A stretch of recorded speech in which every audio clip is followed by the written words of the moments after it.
वहीं मध्य प्रदेश में आदिवासियों पर आर पार बीजेपी विधायक राम दांगोरे की वजह से बीजेपी गिर गई है। कांग्रेस का आरोप है कि आदिवासी को दबाने की परंपरा बीजेपी की आदिवासी हितैषी बनने के दावों की पोल खुल गई है। यहां पर आदिवासी विधायकों को सीनियर बनने से रोका जा रहा है। कांग्रेस ने आड़े हाथों लिया है। कांग्रेस बीजेपी पर तंज कस रही है कि बीजेपी जो कहती है कि हम आदिवासियों के हितैषी हैं, उसी पार्टी में आदिवासी नेताओं को, आदिवासी विधायकों को सीनियर बनने से रोका जा रहा है।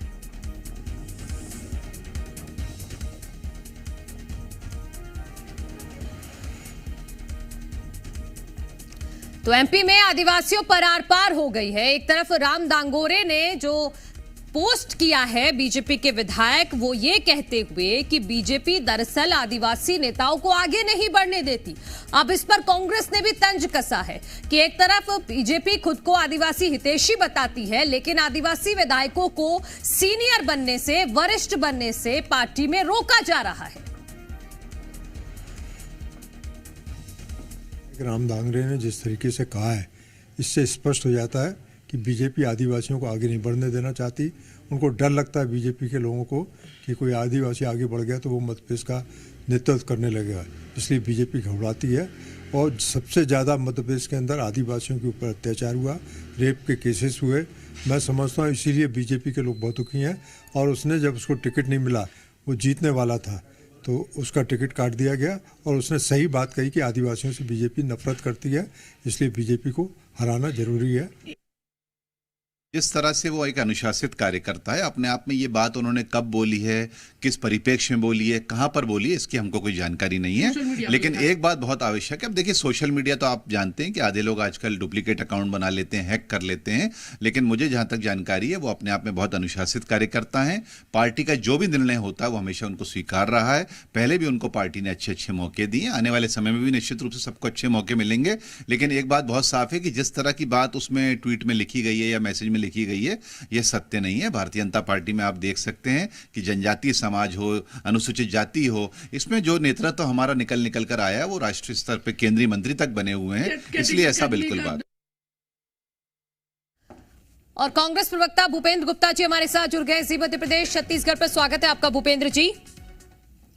भूपेंद्र जी, बीजेपी के विधायक हैं राम दांगोरे, उन्होंने सोशल मीडिया पर पोस्ट किया है कि बीजेपी में दरअसल सीनियर लोगों की जरूरत नहीं है, सीनियर नहीं होने दिया जाता। क्या कांग्रेस का स्टैंड है इस पर?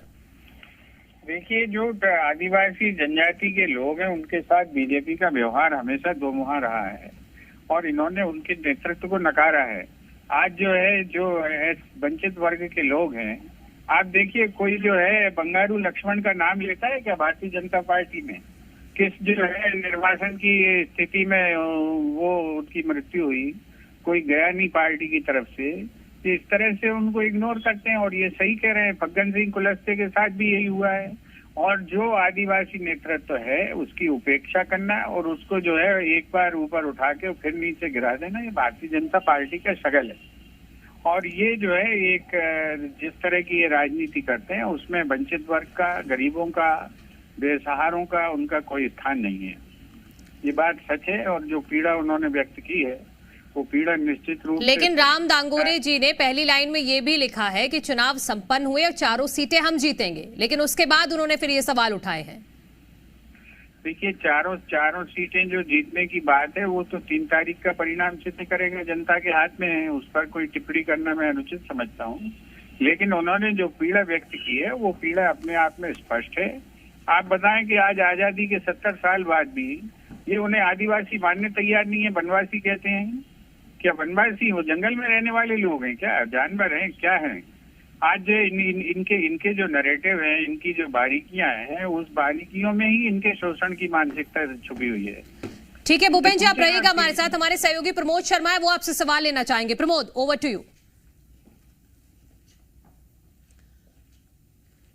देखिए, सवाल तो ये है कि मैं भूपेंद्र गुप्ता साहब के पास जाऊंगा, लेकिन उससे पहले इस रिपोर्ट को लेकर बता दूं, मेरी राम दांगोरे से बातचीत हुई। राम दांगोरे की बातचीत का कंक्लूजन ये है कि बहुत हो गया, अब बर्दाश्त नहीं होता है। राम दांगोरे आरएसएस पृष्ठभूमि से आते हैं, आदिवासियों को बीजेपी से कनेक्ट करने का काम होता रहा है उनकी तरफ से। और एमपी में आदिवासियों के धर्मांतरण का मुद्दा उन्होंने उठाया था। एक बार जी मीडिया से बातचीत की थी, मैंने उनसे बातचीत की थी। उन्होंने कहा था कि बहुत बड़े पैमाने पर कन्वर्जन हो रहा है, आदिवासियों को धर्मांतरित किया जा रहा है। और हो सकता है कि इसीलिए वो हाशिए पे आ गए हों और अच्छे खासे युवा चेहरे को टिकट काट देना, आदिवासियों के मामले को लेकर घिरा रहना, कल वोट होना और आज उनके बयान पर बवाल हो जाना। मध्य प्रदेश में आदिवासियों से जुड़ी हुई बहुत सारी रिपोर्ट मैंने की है, चाहे तो सीधी पेशाब कांड से जुड़ा मामला हो या अन्य दूसरे अत्याचार के मामले हो। और अब ये जो वोटिंग के ठीक बाद एग्जैक्ट आपको बताता हूँ, राम दांगोरे का दरअसल टिकट काट दिया गया। वो सिटिंग एमएलए पंधाना से, खंडवा जो विधानसभा सीट है खंडवा जिले की। उन्होंने कहा है कि ये परंपरा बन गई है कि आदिवासी विधायकों के टिकट काटकर उन्हें सीनियर बनने से रोका जाता है। इससे खतरा किसको है? क्या आदिवासियों की राजनीति नहीं आती? किसको? बीजेपी को। बीजेपी की रीति नीति पर सवाल खड़े कर दिए। और आदिवासी विधायक नहीं है सिर्फ राम दांगोरे, वो पार्टी के मध्य प्रदेश बीजेपी के प्रवक्ता हैं। और यदि वो प्रवक्ता के तौर पर लिख रहे हैं या विधायक के तौर पर लिख रहे हैं तो पार्टी के उन अनुशासन दायरे को ताक पर रख दिया है। भूपेंद्र गुप्ता साहब, अब वोटिंग हो गया है, अब हालांकि चिड़िया चुग गई खेत, अब बोलने से कुछ होने वाला नहीं है। क्या ये बीजेपी की पोल खुल गई है? मौका आपको मिल गया है बोलने के लिए? नहीं, देखिए, मौका मिलने की बात नहीं है, लेकिन जो है जब हम पूरे देश में जो है संविधान को बचाने और सामाजिक न्याय की लड़ाई चल रही है, उस वक्त जो है ये पीड़ा अपने आप में इस बात को ध्वनित करती है कि इन 10 सालों में भारत के अंदर जो है संविधान पर बड़े आक्रमण हुए, उनकी सोच पर बड़े आक्रमण हुए हैं, उनको मुख्य धारा में लाने की जो सोच है उस पर बड़े आक्रमण हुए हैं। और सिस्टमेटिक तरीके से, चाहे वो शालाएं बंद की गई हों एकल परिसर के नाम पर, चाहे वो जो है वो और सारे फैसले हुए हों, उनमें सब में ये टारगेट रहा है कि भारतीय जनता पार्टी की जो नीतियां रही हैं, इनकी जो सरकार की नीतियां रही हैं, वो आदिवासियों के पक्ष में नहीं रही, उनको जो है नीचे गिराने का काम करती रही। ठीक है भूपेंद्र गुप्ता जी। जी दांगोरे के इस बयान के बाद बीजेपी कुछ बोल नहीं पा रही है, गले की फांस बन गई है। क्योंकि ये बात सही है कि बहुत सारे ऐसे मेरी जब बातचीत हो रही थी राम दांगोरे से तो वो पूरी लिस्ट रखे हुए थे। उन्होंने कहा 18 में 13 में जो आदिवासी विधायक जीत के आए, 18 में टिकट कट दिया, नए लोगों को टिकट दे दिया। और फिर जो 18 में जीते और जब बीजेपी के तमाम दिग्गज नेता हार रहे थे 18 में जी, तब वो जीत के आए, लेकिन 23 में उनका टिकट काट दिया गया। और उन्होंने कुछ ऐसी बात कही जो कुछ दिन पहले आपको याद होगा, कांग्रेस पार्टी छोड़कर बीजेपी छोड़कर कांग्रेस पार्टी ज्वाइन करने वाले वीरेंद्र रघुवंशी ने आरोप लगाए थे। वही राम दांगोरे ने ऑफ द कैमरा मुझसे बातचीत के दौरान कही है। कुल मिलाकर आदिवासियों के मामले में वोटिंग से पहले बीजेपी गिर रही थी और एक बार वोटिंग से पहले भी गिर रही थी और वोटिंग के बाद भी गिरती नजर आ रही है। ठीक है प्रमोद, बहुत शुक्रिया आपका तमाम जानकारी के लिए। और भूपेंद्र गुप्ता जी, आपका भी बहुत शुक्रिया जी मध्य प्रदेश छत्तीसगढ़ से बातचीत करने के लिए।